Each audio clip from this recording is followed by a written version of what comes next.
نحمده ونصلي على رسوله الكريم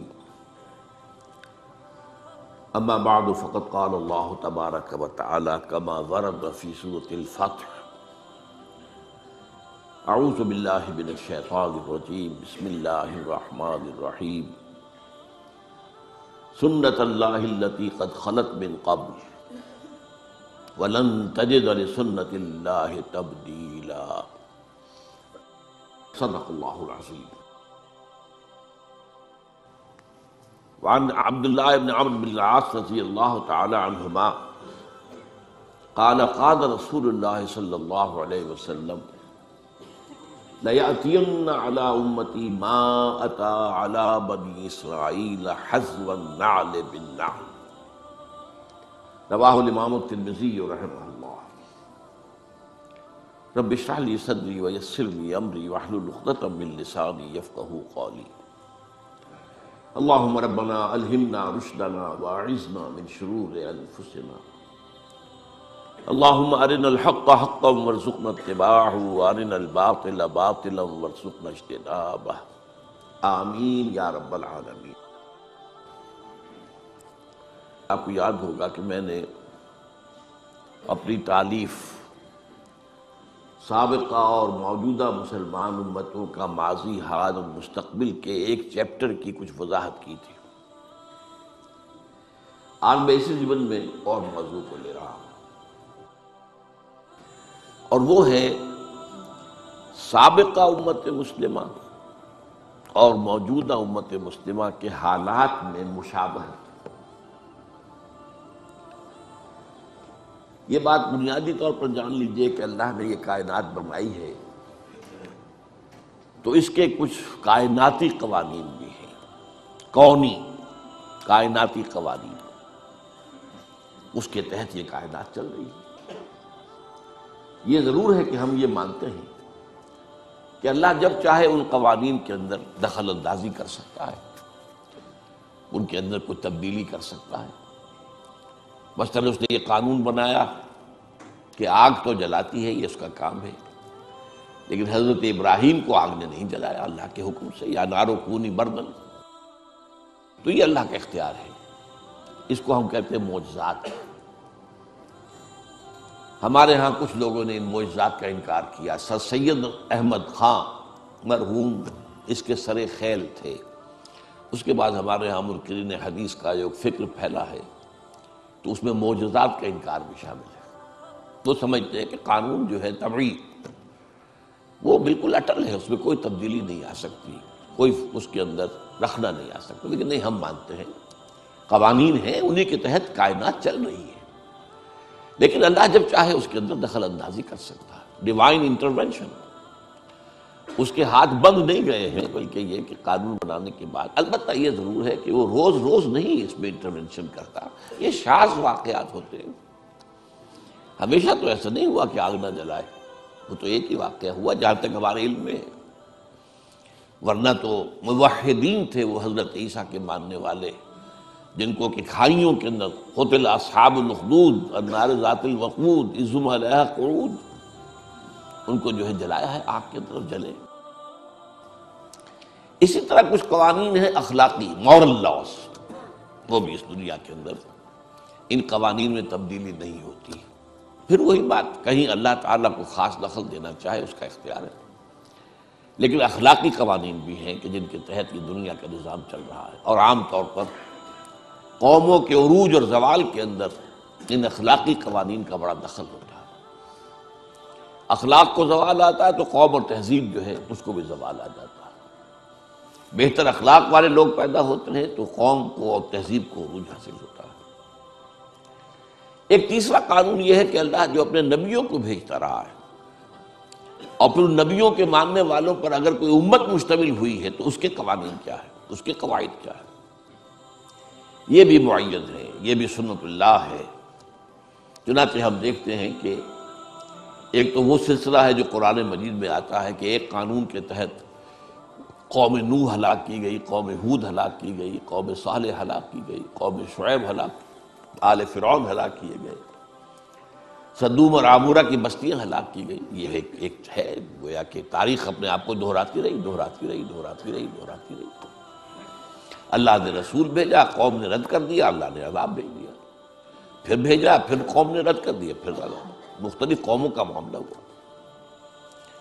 البتہ یہ کہ امتوں کا معاملہ جو ہے، اگرچہ ہم اصولاً تو یہ مانیں گے کہ امتیں بھی اور بہت سی ہوئی ہوں گی جن کا ذکر قرآن میں نہیں ہے، اس لیے کہ قرآن مجید میں یہ تو بات ہے کہ ہم نے ہر قوم کے لیے ایک ہادی بھیجا، وَلِكُلِّ قَوْمٍ ہاد، اور کوئی بستی ایسی نہیں ہے الا خلا فیہا نذیر کہ جس میں کوئی نہ کوئی خبردار کرنے والا نہ آیا ہو. اب ان میں ایسے بھی ہوں گے کہ جن قوموں نے ان کو تسلیم کیا، مان لیا اور ایک امت کی شکل اختیار کی، ان کی بھی تاریخ ہوگی. یہ قرآن مجید اس کو بیان نہیں کرتا، یہ اس کی حکمت ہے. قرآن کے پیش نظر تھے عرب، اور مقصد یہ تھا کہ ان عربوں سے ایک ایسی امت تیار ہو جائے جو پھر پوری دنیا میں اسلام کو پھیلا دے. اب اگر ایسی بات نہ ہوتی تو پھر پوری دنیا کی تاریخ پڑھائی جاتی عربوں کو، پہلے جغرافیہ پڑھائی جاتا، کہاں کہاں کون کون سی امتیں مسیح ہیں، کون کون سے رسول آئے ہیں. تو یہ تو ایک ریسرچ کا موضوع تو ہو سکتا ہے، ہدایت کے لیے ضروری نہیں ہے. ہدایت کے لیے کافی ہے کہ ایک خاص علاقے میں حضرت ابراہیم علیہ السلام کی نسل کی 2 شاخوں میں، بلکہ 3 کہہ دیجئے، جو انبیاء اور رسل آئے ان کے حالات بیان کر دیے گئے. یہی لوگ تھے جو جزیرہ نماء عرب کے مختلف گوشوں میں آباد رہے، یا یہ جو آج کا شام کا علاقہ کہلاتا ہے اس میں آباد رہے. کچھ ان کا تعلق جو ہے مصر کے ساتھ جڑ جاتا ہے. باقی اس علاقے کا جو ہے یہ انبیاء کرام اور ان کی امتیں، اور ان میں یہ 2 امتیں جو ہیں ان کی بڑی اہمیت ہے. ایک امت موسیٰ علیہ السلام جنہیں کتاب دی گئی، شریعت دی گئی، تورات. ایک امت محمد صلی اللہ علیہ وسلم جس سے ہم وابستہ ہیں، ان کو ہمیں قرآن دیا گیا اور ہمارے رسول محمد صلی اللہ علیہ وسلم. اب ان میں سے جو پہلی امت ہے، ہمارے ذہنوں میں ان کا کوئی خاص تصور نہیں ہے، کوئی خاص دلچسپی بھی نہیں ہے. ویسے بھی ہماری عام بول چال میں یہودی تو گالی بن چکا ہے، تو اب یہودیوں کی تاریخ سے کیا دلچسپی ہوگی؟ ہم یہودیوں کے بارے میں کوئی اچھا خیال دل میں لا ہی نہیں سکتے، اس لیے کہ ان کی جو اسلام دشمنی ہے وہ اتنی طویل تاریخ اس کی ہے کہ واقعتاً مسلمانوں کے دلوں میں ان کے لیے کوئی گوشہ ہونا ممکن نہیں ہے، نرم گوشہ ممکن نہیں. یہ تو ایک فطری سی بات ہے. لیکن بہرحال تاریخ کو تو آپ نہیں جھٹلا سکتے. آپ نوٹ کیجئے کہ قرآن مجید کا 1/12 حصہ حضرت موسیٰ اور حضرت بنی اسرائیل کے ذکر پر مشتمل ہے. 550 آیات. مولانا حفظ الرحمن سہاروی رحمۃ اللہ علیہ نے جو قصص النبیین کتاب لکھی، اس میں ہر نبی سے متعلق جتنی آیات قرآن میں آئی ہیں ان کی تعداد بھی دے دی. 555 آیات حضرت موسیٰ اور بنی اسرائیل نے. تو اس سے اس کا اہمیت اندازہ کیجئے. وہ جو میں نے بارہا ایک شعر آپ کو سنایا ہے غالب کا کہ ریختہ کے ایک تم ہی استاد نہیں ہو غالب، کہتے ہیں اگلے زمانے میں کوئی میر بھی تھا، وہ بھی بڑا شاعر تھا.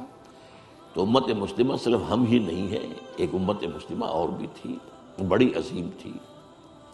میں اس کے بارے میں پچھلی مرتبہ بیان کر چکا ہوں. 4 دفعہ قرآن میں آیا ہے کہ ہم نے تمام جہان والوں پر فضیلت دی. وہ معمولی بات تو نہیں. اور ان میں 1400 برس تک نبوت اس طرح جاری رہی ہے کہ کوئی وقت نہیں آیا جبکہ کوئی نبی نہ ہو. 1400 برس. اور یہ 1400 برس جو ہے ان کا آغاز بھی 2 نبیوں سے، اختتام بھی 2 نبیوں پر. آغاز موسیٰ اور ہارون سے علیہ السلام، اور اختتام عیسیٰ اور یحییٰ پر علیہ السلام. تو اندازہ کیجیے اس کو. پھر ایک اعتبار سے کہ یہ وہ قوم ہے 3500 برس کی تاریخ جو ہے، آپ ذرا نوٹ کیجیے. 3500 برس کی تاریخ ان کی موجود ہے، مدون ہے، لکھی ہوئی ہے. اور کون سی قوم ہے دنیا کی جس کی تاریخ اس طرح مدون ہے؟ تو اب آج جو میں بیان کرنے لگا ہوں وہ یہ ہے کہ حضور نے فرمایا کہ مسلمانوں تمہارے اور ان کے مابین بہت مشابہتیں ہوں گی. یہ گویا کہ سنت اللہ جو ہے انبیاء کے بارے میں، رسولوں کے بارے میں، اور پھر ان کی امت میں جو صاحب امت رسول ہوں ان کی امتوں کے بارے میں بعض حقائق جو ہیں ان کو سمجھ لینا چاہیے کہ ان میں بڑی مشابہت ہے۔ مثلا میں نے ایک حدیث آپ کو سنائی، حضرت عبداللہ بن عمرو بن العاص رضی اللہ تعالیٰ عنہما سے یہ مروی ہے اور ترمذی شریف میں ہے، لَيَأْتِيَنَّ عَلَىٰ أُمَّتِي مَا أَتَىٰ عَلَىٰ بَنِي إِسْرَائِيلَ حَذْوَ النَّعْلِ بِالنَّعْلِ،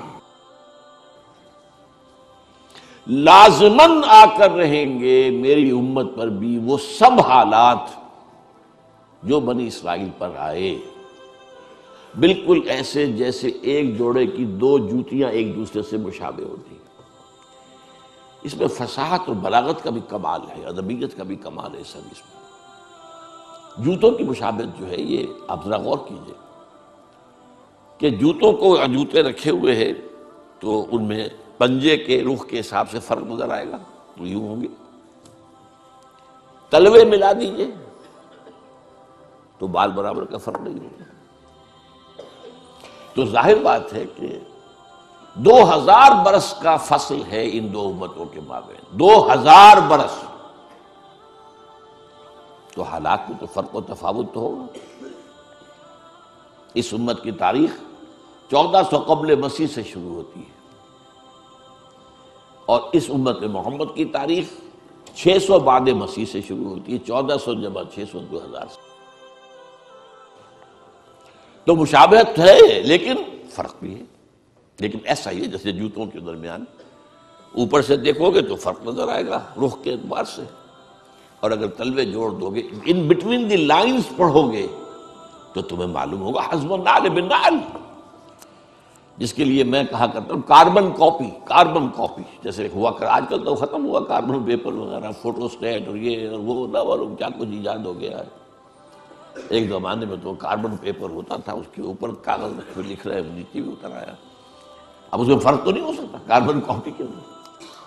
تو اگر بٹوین دی لائنز دیکھیں گے تو کاربن کاپی ہے۔ اچھا ایک اور پہلو کا بھی، وہ میرا آج کا اصل موضوع نہیں ہے لیکن میں اشارہ کر دوں۔ ایک تو یہ ہے کہ امت پر حالات کون سے وارد ہوں گے، وہ تو اس حدیث میں، امت میں کون سی گمراہیاں پیدا ہوں گی یہ ایک دوسرا موضوع ہے، یہ بھی قرآن مجید میں بیان ہوا۔ یہ جو 10 رکوع ہیں، 5ویں رکوع سے لے کر 15ویں رکوع تک سورہ بقرہ کے، جس میں ایک طویل فرد جرم عائد کی گئی ہے بنی اسرائیل، تم نے یہ کیا، یہ کیا، یہ کیا، یہ کیا، یہ کیا، یہ کیا، جس کے نتیجے میں تم معزول کیے جا رہے ہو، اور اب تمہاری جگہ امت محمد کو ہم نصب کر رہے ہیں۔ اور اس سب کے اندر بٹوین دی لائن دیکھ لیجئے تو معلوم ہوگا ساری گمراہیاں جو وہاں پیدا ہوئی تھی یہاں بھی پیدا ہوئی، جمع کی تم، وہ بھی حزب النعل بالنعل، اعتقادی، اخلاقی، ہر طرح وہ ساری گمراہیاں جو وہاں تھی یہاں بھی ہوئی۔ البتہ اس حدیث کے اندر اور ایک دوسری حدیث میں ایک نقشہ اور کھینچا گیا ہے۔ ایک حدیث ہے کہ جو مسند احمد کی ہے، لَتَتَّبِعُنَّ سُنَنَ مَنْ كَانَ قَبْلَكُمْ، تم لازماً اے مسلمانوں پیروی کرو گے انہی راستوں کی جن پر تم سے پہلے لوگ چلے تھے، حَتَّى لَوْ دَخَلُوا فِي جُحْرِ ذَهَبٍ لَدَخَلْتُمْ مَعَهُمْ، اگر وہ کسی گوہ کے بل میں گھسے تھے تو تم بھی گھسو گے۔ قالوا یا رسول اللہ ایہود والنصارى، حضور یہ کن کا ذکر کر رہے ہیں، ہم سے پہلے کون گزرے، کیا یہود اور نصارى؟ قال فمن اذن، اور نہیں تو اور کون، وہ نہیں تو کون۔ اور یہ دوسری حدیث کا میں نے ایک ٹکڑا آپ کو سنایا، لَيَأْتِيَنَّ عَلَىٰ أُمَّتِي مَا أَتَىٰ عَلَىٰ بَنِي إِسْرَائِيلَ حَزْوَ النَّعْلِ بِالنَّعْلِ، اس میں ایک اور سخت ترین بات کہی گئی ہے، حَتَّىٰ إِن كَانَ مِنْهُمْ مَنْ أَتَىٰ أُمَّهُ عَلَانِيَةً لَكَانَ فِي أُمَّتِي مَن يَصْنَعُ ذَلِكَ، ترمذی کی روایت۔ اگر اس سابقہ امت میں کوئی ایسا بد نصیب، بدبخت، شقی اٹھا جس نے اپنی ماں کے ساتھ علانیہ بدکاری کی، تو تم میں سے بھی لازماً کوئی نہ کوئی ایسا بدبخت اٹھے گا۔ یہ میں آپ کو بتا رہا ہوں، یہ جو کچھ قوانین ہے، ان قوانین کے تحت، جسے ہم کہتے ہیں تاریخ اپنے آپ کو دہراتی ہے۔ اب آج کا میرا اصل موضوع کیا ہے؟ سابقہ امت کی تاریخ کا ایک سکیچ لیجئے اور اس میں دو ان پر عذاب کے بڑے سخت دور آئے، ان کا تذکرہ، اس کو کمپیئر کیجئے امت محمد کی تاریخ سے، اور اس میں بھی بعین ہی وہی دور، کاربن کاپی۔ ایک تیسرا دور اب شروع ہو رہا ہے، اس کا میں ذکر بعد میں کروں گا، وہ آج کا میرا موضوع نہیں ہے۔ حضور کی بعثت کے زمانے تک دو دور آ چکے تھے، عروج کے دو دور، زوال کے یہود پر۔ اس کے بعد ایک تیسرا دور اس صدی کے، پچھلی صدی کے آغاز میں شروع ہوا، عروج کا، جس کی شکل ہمیں نظر آ رہی اسرائیل، اور جیسے ڈنکے کی چوٹ وہ کھڑا ہے، اور جس طریقے سے جو چاہتا ہے فلسطینیوں کے ساتھ کر رہا ہے، یہ طاقت اس کی۔ بہرحال وہ آج کا موضوع نہیں۔ اب ایک نقشہ ذہن میں جمائیے، دیکھیے، اگرچہ بنی اسرائیل کی تاریخ ایک قوم کی حیثیت سے وہ 1800 قبل مسیح سے شروع ہو گئی تھی۔ قوم کیا ہوتی ہے؟ ایک باپ کی نسل، حضرت اسرائیل یعنی حضرت یعقوب، ان کے 12 بیٹے، یہ بنی اسرائیل۔ یہ آباد تھے فلسطین میں، پھر حضرت یوسف کا جو واقعہ ہوا اس کی بنا پر یہ منتقل ہو گئے مصر میں، کئی سو برس وہاں رہے، لیکن یہ قوم تو تھے، ابھی امت نہیں تھے۔ امت بنے ہیں 1400 قبل مسیح میں، جبکہ انہیں تورات دی گئی، کتاب کے ساتھ ہوتا ہے معاملہ۔ وَلَقَدْ آتَيْنَا مُوسَى الْكِتَابَ وَجَعَلْنَاهُ هُدًى لِبَنِي اسرائیل۔ جب یہ بنی اسرائیل کو کتاب دے دی گئی، اب وہ امت ہے۔ تو 1400 قبل مسیح سے تاریخ شروع ہوئی۔ اس میں ابتدائی دور ان کا جو ہے حضرت موسیٰ اور ہارون علیہ السلام کا، اس میں یہ واقعہ تو ہو گیا کہ آل فرعون ہلاک ہو گئے اور بنی اسرائیل مصریوں کی غلامی سے نکل کر اور صحرائے سینا میں آ گئے، لیکن اس کے بعد جب ان سے قتال کے لیے کہا گیا، اس کوڑا جواب دے دیا، تو 40 برس کی سزا تو انہیں نقد مل گئی کہ اب یہ ارض مقدس جو ہے فلسطین، جو انہیں ہم ابھی دے دیتے اگر یہ بزدلی نہ دکھاتے، اب یہ 40 برس تک خراب رہے گا۔ 40 برس کے بعد حضرت یوشع ابن نون، خلیفہ اول حضرت موسیٰ کے، ان کی سرکردگی میں انہوں نے جنگ کی اور فلسطین فتح کیا۔ لیکن جو سب سے بڑی غلطی کی وہ یہ کہ ایک مرکزی حکومت قائم نہیں کی، 12 قبیلوں نے 12 حکومتیں بنا لی۔ کتنا چھوٹا سا تو علاقہ ہے، فلسطین کوئی بہت بڑا ملک تو نہیں ہے، تو 12 حکومت۔ اب ان کا آپس میں جھگڑا، لڑائی، دنگا فساد، ایک دوسرے کے خلاف ایک دوسرے کی مدد، اور پھر ایک دوسرے کے خلاف مدد کے لیے باہر والوں سے، غیروں سے، مشرکین سے مدد لینا۔ تو یہ بہت تباہ ہو گئے تھے تقریباً 300 برس بعد حضرت موسیٰ کے۔ اس کے بعد پھر یہ ہے کہ انہوں نے جو اس وقت کے نبی تھے ان سے کہا کہ ہمیں کوئی سپہ سالار، کوئی بادشاہ ہمارا مقرر کر دیں تاکہ ہم جنگ کریں۔ اب تو حضرت طالوت کو اللہ تعالیٰ نے مقرر کیا، پھر ان کی جنگ ہوئی جس کا سورہ بقرہ میں ذکر ہے۔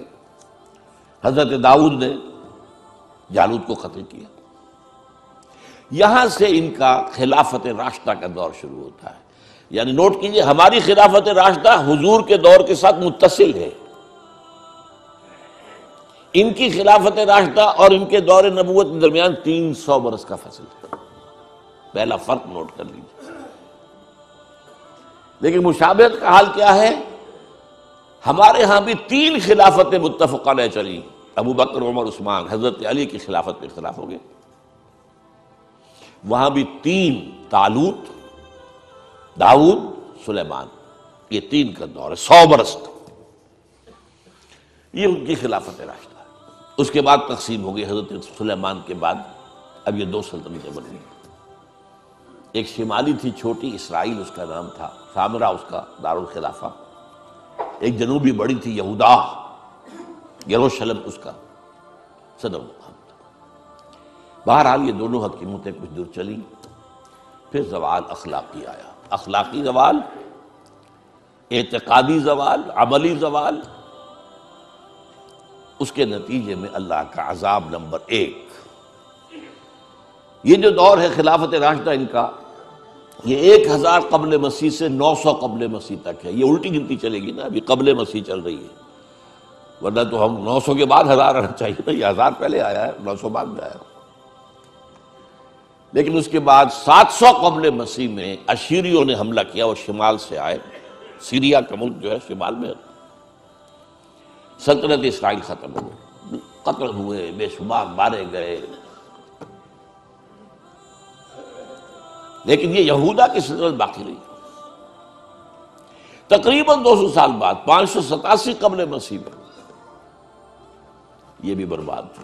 نبوکڈنضر مشرق سے آیا، نوٹ کر لیجئے، اسیرین شمال سے آئے تھے، نبوکڈنضر یہ نمرود تھا، نمرود، یہ جو عراق کے بادشاہ تھے یہ نمرود کہلاتے تھے، نماردہ، جیسے مصر کے فراعنہ یہ نماردہ، تو نبوکڈنضر، بخت نصر اس کو کہتے ہیں اردو میں۔ اور حضرت سلیمان نے جو معبد بنایا تھا، جو مسجد بنائی تھی، وہ اسے ٹیمپل کہہ دیتے ہیں، ہم تو مسجد کہیں گے، حضرت سلیمان کی بنائی ہوئی چیز، اس کو اس نے مسمار کیا، لاکھوں یہودیوں کو قتل کیا، لاکھوں کو قیدی بنا کر لے گیا بیبیلونیا، عراق میں، وہاں جا کر وہ جیسے کہ باڑے بنا دیے جاتے ہیں بکریوں کے، ان باڑے بنا دیے گئے، ان کے اندر وہ ڈال دیا گیا۔ یہ تباہی اور بربادی زبردست تھی جس کا قرآن مجید میں ذکر کیا گیا۔ ہیکل سلیمانی کی ایک اینٹ بھی سلامت نہیں رہی، اور ایک انسان بھی زندہ نہیں بچا، یا قتل اور یا کیپٹیو بنا کر کیپٹیوٹی میں۔ اسی زمانے میں حضرت عزیر کا واقعہ ہوتا ہے۔ وہ آئے، انہوں نے دیکھا اس بستی کو، کوئی متنفس نہیں، کوئی سلامت نہیں، تو کہہ بیٹھے کیفا یحیی اللہ ھذہ بعد موتھا، اللہ اس بستی کو اب دوبارہ کیسے آباد کرے گا؟ یہ گویا کہ ایک طرح سے ایک شک کی بات تھی، جیسے حضرت ابراہیم نے بھی کہا تھا رب ارنی کیف تحیی الموتیٰ، مجھے دکھا دے تم کس طرح زندہ کرے گا مردوں۔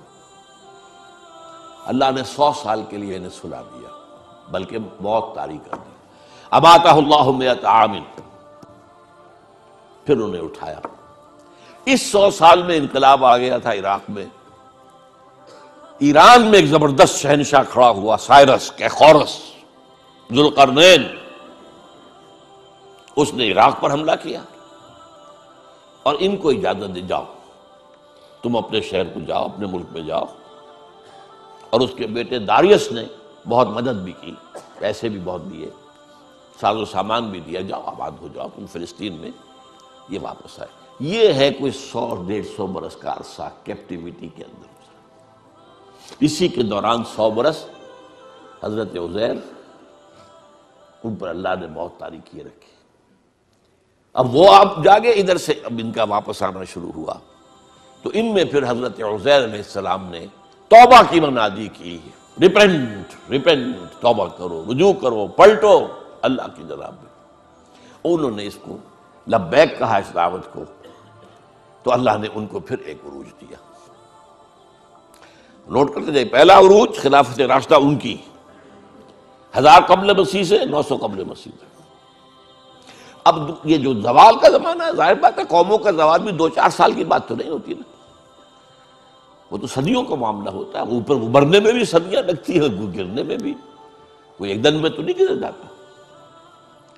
لیکن اس کے بعد ان کے اندر جو ایک روح دوبارہ بیدار ہو گئی، ایمان، اخلاق صالحہ، عقائد درست، توحید، تو اللہ نے پھر انہیں دوبارہ عروج دیا۔ مکابی سلطنت قائم ہوئی، جو بہت بڑی سلطنت تھی، حضرت سلیمان کی سلطنت سے زیادہ بڑی تھی زمین رقبہ کے اعتبار سے۔ حضرت سلیمان کو اللہ نے جو حکومت دی تھی وہ تو کسی اور کو دی نہیں، کہ ہوا پر بھی حکم چلتا تھا اور جنات پر بھی، اور وہ پرندوں کی بولی بھی سمجھتے تھے۔ یہ بات تو وہ ہے جس کے بارے میں قرآن میں ہے انہوں نے دعا کی تھی اللہ مجھے وہ حکومت عطا کیجو جو کسی اور کو نہ دے دو، اللہ نے ان کی بات مانی۔ لیکن رقبہ زمینی جو ہے مکابی سلطنت کا حضرت سلیمان کی سلطنت سے بھی زیادہ، تو یہ دوسرا عروج ہو گیا ان کا۔ لیکن اب پھر دوبارہ زوال آیا، یہ تو ہے نا اوپر نیچے کا معاملہ، ہر کمال راز والے، یہ بھی اللہ کے قانون میں سے ایک ہے، ہر کمال کے بعد ایک زوال آتا ہے، ہر مد کے بعد ایک جزر ہے، ہر جزر کے بعد ایک مد ہے۔ اب جو ان کے اندر زوال آیا تو اب ان پر جو عذاب کے کوڑے پڑے ہیں، پہلے یونان سے نکلا سکندر اعظم، رونتا ہوا چلا گیا، وہ تو پھر جلدی مر گیا، سلیوکس اس کا جو سالار تھا اس نے یہ حکومت قائم کی، انہیں رگڑا اچھی طرح۔ یونانی ختم ہوئے تو رومی آ گئے، رومیوں نے رگڑا ان کو۔ یہ رومیوں کا اقتدار کا زمانہ تھا جب حضرت مسیح بھیجے گئے، ان میں اقتدار ان کا تھا، اگرچہ لوکل انہوں نے ایک حکومت یہودیوں کی قائم کر رکھی تھی۔ جیسے ہمارے ہاں انگریز کے دور میں یہ ریاست بھاولپور ہے، نواب بھاولپور بیٹھے تو وہ کوئی اختیار تو ان کا نہیں ہوتا تھا، وہ تو ریزیڈنٹ انگریز بیٹھا ہوا ہے، وہ سارے معاملات تو وہ کنٹرول کرتے تھے۔ یہ ایسے ہی راج جو ہے راجا مہاراجا نواب، تو اصل حکومت تو انگریز کی تھی۔ تو یہ رومنز کی حکومت کے تحت جو ہے ان کا ایک لوکل نظام تھا، مذہبی نظام بھی تھا۔ سینہیڈرن ان کا ایک بہت بڑا ادارہ تھا جس میں ان کے بڑے بڑے ربائی بیٹھے ہوتے تھے، فیصلے کرتے تھے۔ لیکن یہ ہے کہ حضرت مسیح جب آئے علیہ الصلوۃ والسلام، ان کو انہوں نے رد کیا، نہ صرف رد کیا، انہیں ولد الزنا قرار دیا، انہیں جادوگر قرار دیا، ان کو کافر اور مرتد قرار دیا، واجب القتل قرار دیا۔ آخری سلوک جو کسی رسول سے کسی امت نے کیا ہو کبھی، میں نہیں سمجھتا کہ اس کے آس پاس کا کوئی معاملہ کسی رسول کے ساتھ ہوا۔ سینہیڈرن جو تھا ان کا، انہوں نے فیصلہ کیا یہ واجب القتل ہے، لیکن ایگزیکیوٹ نہیں کر سکتے تھے، خود نہیں کر سکتے تھے۔ وہ جو پائلیٹس پونٹس بیٹھا ہوا تھا گورنر، وہ کر سکتا تھا۔ اس سے کہا گیا اسے سولی چڑھاؤ، اس نے کہا ہمارے علم میں تو اس کا کوئی جرم ہے نہیں، کیسے سولی چڑھا دیں؟ آخر رومن امپائر قانون کے اوپر چلنے والی تھی، کہ نہیں یہ ہمارا معاملہ ہے، ہمارا حکم ہے، ہمارے سینہیڈرن کا فتویٰ ہے، ہمارے بڑے بڑے جو مفتی بیٹھے ہوئے ان کا فتویٰ ہے۔ تو یہ الفاظ آتے ہیں انجیل کے اندر کہ اس نے تشلا منگایا پانی کا، اس میں ہاتھ دھوئے اور کہا I wash my hands of the blood of Jesus, دیکھو میں تو اپنے ہاتھ دھو رہا ہوں اس یسوع مسیح کے خون کے گرانے میں میرا کوئی ہاتھ نہیں ہے، یو ول بی ریسپانسبل۔ ان کا ہاں ہم سب لیتے ہیں اپنے اوپر گناہ، اس کا لیتے ہیں، ہم لیتے ہیں، اگر کوئی گناہ ہے تو ہم پر ہے اور ہماری اولاد پر ہے۔ اتفاق سے اسی ہفتے جو آیا ہے نیوز ویک، اس میں ایک مضمون ہے، یہ جو قانون جو ان کا معاملہ تھا یہ ان کے ہاں طے شدہ رہا ہمیشہ عیسائیوں کے ہاں کہ یہودیوں نے قتل کیا ہمارے جو بھی وہ خدا کا بیٹا جسے کہتے ہیں، خدا ہی کہتے ہیں۔ لہذا یہودیوں کی سخت دشمنی تھی، سخت نفرت تھی، انہیں بری طریقے سے جو ہے وہ کچلتے تھے، قتل بھی کرتے تھے، قتل عام بھی کرتے تھے، یہ سب کچھ ہوتا رہا۔ لیکن 1965 میں جو مر گیا ہے پوپ، اس نے کہا کہ نہیں، ان یہودیوں پر وہ جو ہے مسیح کے خون کا کوئی ذمہ داری ان پر نہیں۔ تو اس کے خلاف کچھ ان کے جو ہے جو بشپس ہیں انہوں نے بغاوت کی کہ یہ غلط ہے، یہ کیسے تم نے بدل دیا معاملہ، یہ بائبل میں لکھا ہوا ہے، 1965 برس کے بعد تمہیں یاد آیا ہے۔ بہرحال وہ ایک بہت اچھی ایک بحث ہے جو اس میں آئی ہے، تو وہ میں نے کہا ہے کہ اس کو ہم شائع کریں مساق میں، تاکہ اس میں ندائے خلافت میں آپ کو اس کی معلومات حاصل۔ بہرحال انہوں نے بس پڑھتے تو سولی پر چڑھا دیا۔ اللہ نے کیا کیا یہ چھوڑ دیجیے، کیا کیا اللہ نے اٹھایا، زندہ اٹھایا۔ اس کی جگہ پر کون ہوا ہے؟ کروسیفکشن تو ہوئی ہے، کس کی ہوئی ہے؟ وہ سینٹ برنباس جو ہے حضرت مسیح کے حواریین میں سے ایک کی انجیل جو ہے ایونجیلیم برنابے، سینٹ برنباس کی انجیل، اس کے اندر واقعہ لکھا ہوا ہے کہ اصل میں جس حواری نے غداری کر کے پکڑوایا تھا، گرفتار کروایا تھا حضرت مسیح کو، اس کی شکل حضرت مسیح کی بنا دی گئی اللہ تعالیٰ نے۔ اور جب وہ فوجی داخل ہوئے ہیں رومی گرفتار کرنے کے لیے، اس سے پہلے ہی اللہ کی طرف سے 4 فرشتے آئے ہیں، چھت پھٹی ہے اس کوٹری کی، اور وہ حضرت مسیح کو لے گئے۔ اب یہ گھبرایا ہوا باہر نکلا، تو بقیہ جو حواری تھے وہاں ان کے، اے ہمارے استاد، اے ہمارے آقا، بس وہ رومنز نے سمجھا یہی ہے، اس کو پکڑا اور وہ ہے جو سولی چڑھا ہے۔ یہ ہے، ہمارے ہاں نہیں ہے، یہ نہ قرآن میں ہے، نہ حدیث کی کسی کتاب میں ہے، نہ میرے علم کی حد تک کسی تفسیر میں ہے۔ یہ تو پچھلی صدی میں پوپ کی لائبریری سے برآمد ہوئی، اس لیے کہ آپ کو معلوم ہونا چاہیے کہ انجیلیں سینکڑوں تھی تعداد میں، 300 انجیلیں تھیں، ان میں سے 4 سلیکٹ کی انہوں نے کہ یہ ہمارے ہاں کینونیکل کہلائیں گی، قانونی مستند انجیلیں 4 ہیں، متی کی ہے، مارک کی ہے، لوک کی ہے، جان کی ہے، 4 ہیں۔ تو گویا کہ 296 تو اپوکریفل کہلاتی ہیں، غیر قانونی، غیر مستند انجیلیں موجود ہیں۔ ان میں سے ایک انجیل ہے برنباس کی۔ اب وہ مانتے ہیں کہ ہاں برنباس حضرت مسیح کے حواریوں میں سے ایک تھے، یہ مانتے ہیں، لیکن انجیل کو نہیں مانتے۔ وہ کہہ رہے ہیں کسی مسلمان نے لکھی ہے، مسلمان نے لکھی ہوتی تو مسلمانوں کے علم میں ہوتی، مفسرین نے کئی حوالے دیے ہوتے۔ قرآن مجید میں یہ تو ہے اللہ نے اٹھا لیا، کب اٹھایا، کس وقت اٹھایا، کیسے اٹھایا، یہ قرآن میں نہیں ہے۔ عقیدہ ہمارا ہے اللہ نے زندہ اٹھایا ہے، وہ دوبارہ آئیں گے، ان پر موت وارد نہیں ہوئی۔ بہرحال وہ تو معاملہ ختم ہوا، اس کو سولی دے دی گئی۔ اس کے بعد حضرت مسیح علیہ السلام کے رفع سماوی کے 40 برس بعد سن 70 عیسوی میں اب عذاب کا دوسرا کوڑ آیا زبردست۔ انہوں نے کچھ بغاوت کی تھی، ان کے ہاں ایک انڈر گراؤنڈ موومنٹ چل رہی تھی رومیوں کے خلاف، زیلوٹس کہلاتے تھے، زیلوٹس۔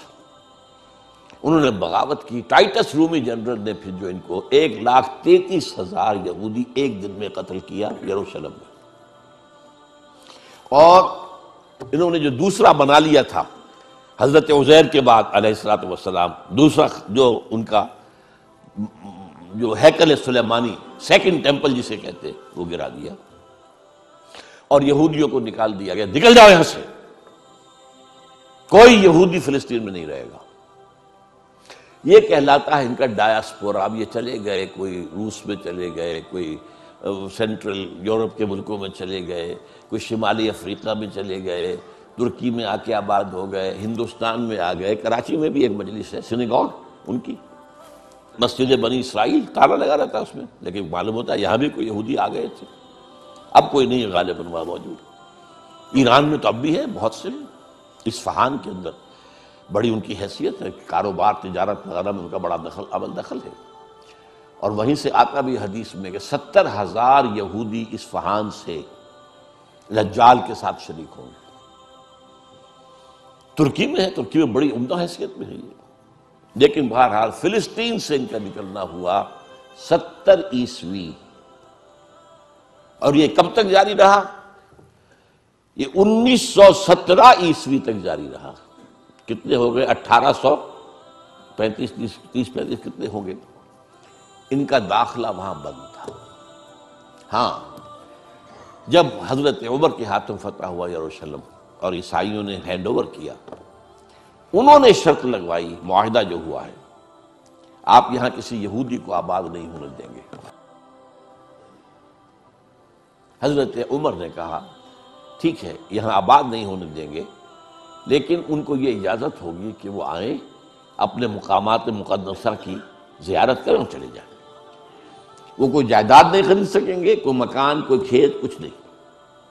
سیٹلمنٹ کی اجازت نہیں ہوگی۔ سیٹلمنٹ کی اجازت ہوئی ہے 1917 میں بالفور کے ذریعے، وہ میں پھر اس اگلی بحث میں بیان کروں گا کہ یہ کیا معاملہ ہوا، کس طور سے ہوا۔ یہ جو خاکہ بنا ہے، 2 عروج 2 زوال۔ پہلا عروج 1000 قبل مسیح سے 900 قبل مسیح تک ان کی خلافت راشدہ۔ پہلا زوال ایسیرینز کے ہاتھوں جو شمال سے آئے، نیبوکڈ نظر کے ہاتھوں جو مشرق سے آئے، تباہی اور بربادی۔ دوسرا عروج مکابی پاور، دوسرا زوال at the hands of the European powers, the Greeks and the Romans. یہ نقشہ اب دیکھیے، نقشہ امت مسلمہ کا. امت مسلمہ کا پہلا عروج عربوں کی زیر قیادت، حضور عرب، خلافت خلفائے راشدین عرب، بنو امیہ عرب، بنو عباس عرب، یہ عربوں کے زیر اثر. اور عباسی حکومت بہت زبردست حکومت تھی، اس میں کوئی شک نہیں. خلافت راشدہ تو ہماری چار ہی کی ہے، ابو بکر، عمر، عثمان، علی، اور میں پانچواں شامل کرتا ہوں حضرت حسن. اور اس کے بعد بھی عام طور پر پانچواں لوگ لیتے ہیں عمر بن عبدالعزیز، میں کہتا ہوں وہ چھٹے ہیں، ٹھیک ہے. لیکن مسلمان تو ترقی کرتے چلے گئے نا، خلافت ختم ہوئی ہے، ملوکیت آئی ہے، مسلمانوں کا اقتدار تو بڑھتا چلا گیا. عباسی دور کس قدر وسیع ہونا. لیکن اس کے بعد اسی عباسی دور میں جب زوال آیا، اضمحلال آیا، اور بڑی سلطنتوں میں اضمحلال کیا آتا ہے کہ پہلے طوائف الملوکی ہو جاتی ہے. کہنے کو تو مرکزی حکومت قائم ہے، لیکن گورنرز جو ہے مختلف علاقوں میں یہ بیٹھے ہیں، یہ سلاطین ہیں، یہ راجے ہیں، یہ مہاراجا ہیں. جیسے مغل سلطنت کو 150 برس جو ہے لگے تھے ختم ہونے میں، اسی طریقے سے کئی 100 برس کا معاملہ ہے. لیکن پھر اب دیکھیے، پہلا عذاب شمال سے آیا کروسیڈرز کے ہاتھوں، لاکھوں مسلمان قتل ہوئے، پورا میڈیٹرینین کا ایریا جو ہے تباہ و برباد ہوا. ہمارے ہاتھ سے یروشلم نکل گیا 1099 عیسوی میں، اور 1187 تک رہا عیسائیوں کے پاس. 1187 میں کرد صلاح الدین ایوبی نے واپس لیا ہے. عرب مر چکے تھے، کھوکھلے ہو چکے تھے. کھونے والے عرب تھے، واپس لینے والے عرب نہیں تھے، کرد تھے. آگے ایک کاربن کاپی آ گئی، شمال سے اسیرینز، شمال سے کروسیڈرز، مشرق. اس کے بعد اگلا آیا مشرق سے دی تاتاری ہورڈز، تاتاریوں کے حملے، جس میں پورا خراسان ختم ہوا، پورا ایران ختم ہوا، افغانستان کا بڑا حصہ ختم ہوا، عراق کا بھی آدھے سے زیادہ ختم ہوا. اور آخری خلیفہ جو تھا بنو عباس کا، اس کو بحل میں سے کھینچ کر نکالا گیا اور ایک جانور کی کھال میں لپیٹ کر ڈال دیا گیا راستے میں، اور گھوڑے دوڑا دیے. That was the end of the Abbasid power. Or that was the end of the Arab leadership of the Muslim Ummah. یہ 2 سال اس سے پہلے اور 200 سال اس کے بعد، یہ وہ دور ہے گراوٹ کا، پستی کا.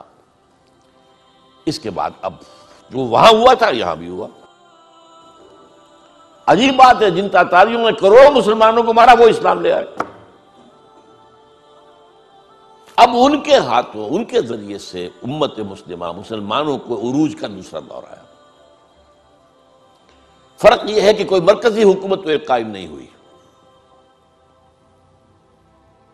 لیکن یہ سارے جو ہے آپ گن جائیے، ترکان تیموری، یہ مغل امپائر ان انڈیا، ترکان صفوی آف ایران، ترکان سلجوقی آف مڈل ایسٹ، ترکان عثمانی، ان کی جو حکومت قائم ہوئی ہے وہ تو رومن امپائر کی یوں سمجھیے کہ طرح کی حکومت تھی کہ 3 بر اعظموں پر مشرقی یورپ کا کتنا بڑا حصہ تھا، کتنا بڑا حصہ تھا.